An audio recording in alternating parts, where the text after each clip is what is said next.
Assalamualaikum warahmatullahi wabarakatuh. Selamat malam pemirsa, redaksi Aceh TV kembali hadir menjumpai Anda dengan beragam informasi aktual dan merakyat yang telah kami kemas dalam program seputar Aceh.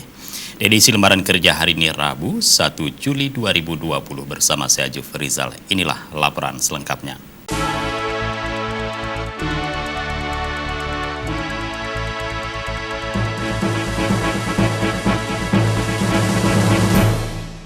Pemirsa, pelaksana tugas Gubernur Aceh Nova Iriansah mengapresiasi personil Polri yang selalu berada di garda terdepan dalam mengawal berbagai kebijakan terkait COVID-19, termasuk di Provinsi Serambi Mekah ini.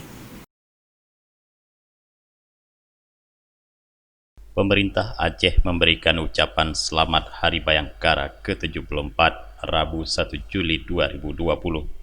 Peringatan yang dalam tahun ini dilaksanakan secara virtual diikuti Forkopimda Aceh di Mapolda Aceh tersebut dihadiri Asisten 1 Setda Aceh M. Jafar mewakili PLT Gubernur Aceh Nova Iriansah. Peringatan Hari Bayangkara tahun ini dilakukan secara virtual. Presiden Joko Widodo menjadi inspektur upacara dalam kegiatan itu. Adapun tema yang diangkat dalam HUT Bayangkara tahun ini disesuaikan dengan kondisi terkini, yaitu Kamtibmas kondusif masyarakat semakin produktif. Pelaksanaan Hari Bayangkara 2020 dilaksanakan secara sederhana dan tetap memperhatikan protokol kesehatan dalam pencegahan penyebaran COVID-19. Dari Banda Aceh, Tim Liputan Aceh TV melaporkan.